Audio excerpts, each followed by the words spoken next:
Assalamu alaikum. Wa alaikum assalam. Hello and welcome back to HistoryCrafts. Today we go into the 12th century as Crusader states carved out new borders in the Middle East. Around 1137 or 1138, a child was born in Tikrit, Iraq. His name was Saladin Yusuf ibn Ayyub, a Sunni Kurd raised in a divided Islamic world. I am not those men. I am Salahuddin. Salahuddin.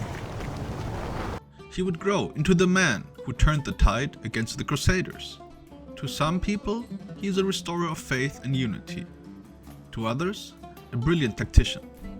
His rise was not just military, it was also deeply strategic, shaped by learning, diplomacy, and also restraint. Saladin was born into a Sunni Kurdish family. His father, Najim ad-Din Ayyub, served as a military officer under the Sangid dynasty. His uncle Shirkuh was a trusted general. Political unrest forced the family to leave Tikrit the night Saladin was born. And some people say it was an early omen of the turbulences that would shape his life.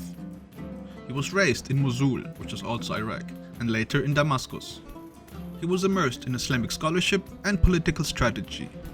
He studied the Quran, theology, mathematics, and Arabic literature, strongly influenced by scholars like Al-Ghazali. His experience under the Zengid rule of Nur ad-Din introduced him to military and political leadership.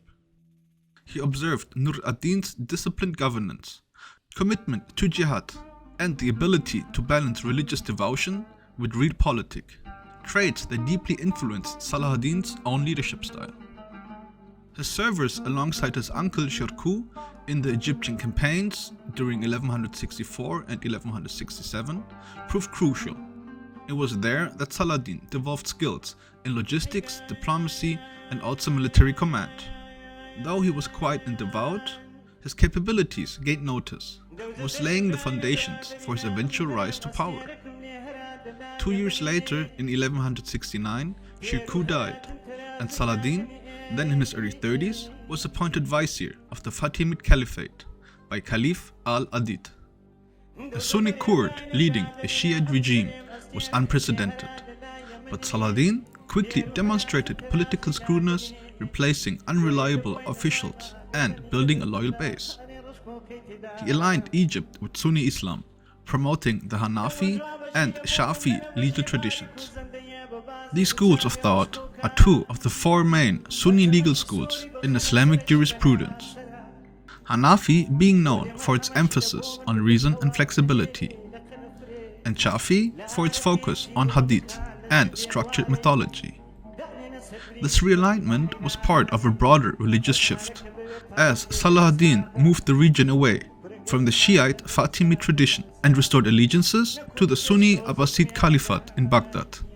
With scholars like Hadi al-Fadil at his side, Saladin emphasized moral reform and religious unity. In 1171, after al-Adid's death, he abolished the Fatimid Caliphate.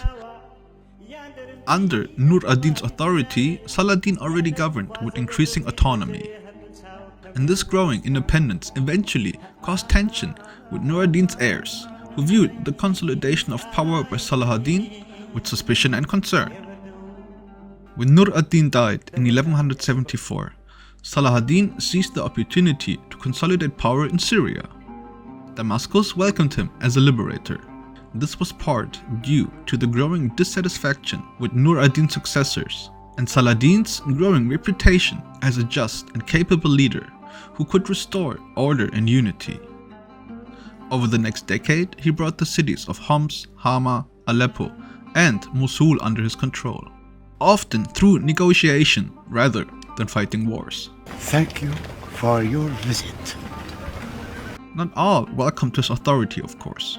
He survived multiple assassination attempts by the Hashashins, a secretive organization led by Rashid ad-Din Sinan. Rather than respond with widespread violence, Saladin sought reconciliation, displaying pragmatism and a desire for regional stability. The story about the Hashashin is also very interesting. His vision, though, extended beyond conquest. He built schools, hospitals, and also religious institutions, particularly in Jerusalem and Damascus. He supported scholars like Ibn Jubayr and emphasized justice in governance. His investment in infrastructure and learning mirrored his belief that religious and civil order were the cornerstones of a strong realm. By 1186, he stood at the helm of an empire stretching from Yemen to the edges of Anatolia.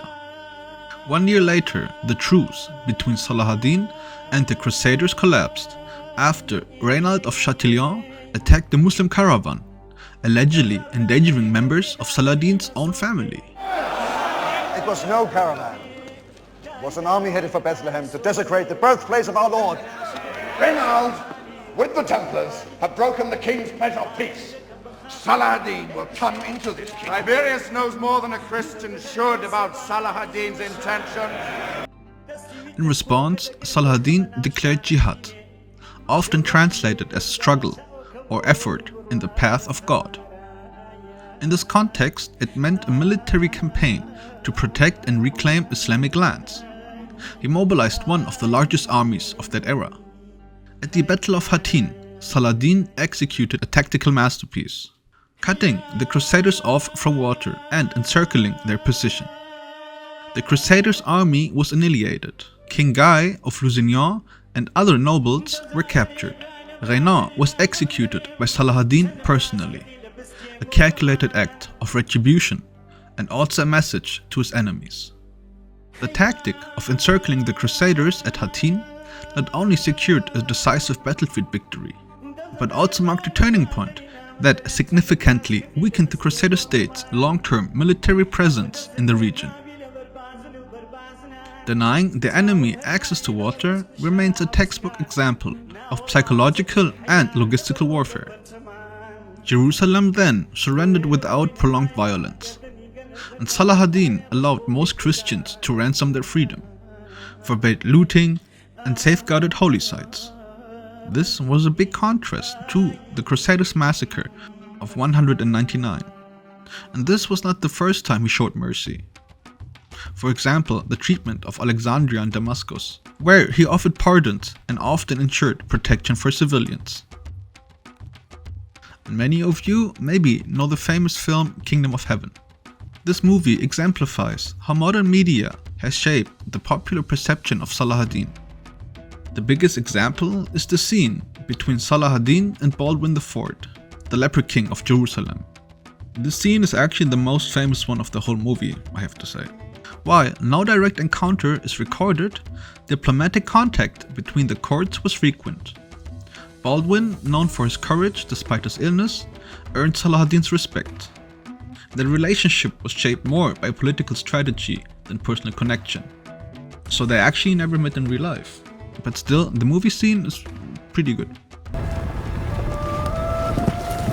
Tell my lord Saladin, Jerusalem has come. Throughout his career, Saladin encountered and negotiated with some of the most famous figures of his time. These included Richard the Lionheart of England, Philip II of France, and also the Holy Roman Emperor Frederick Barbarossa.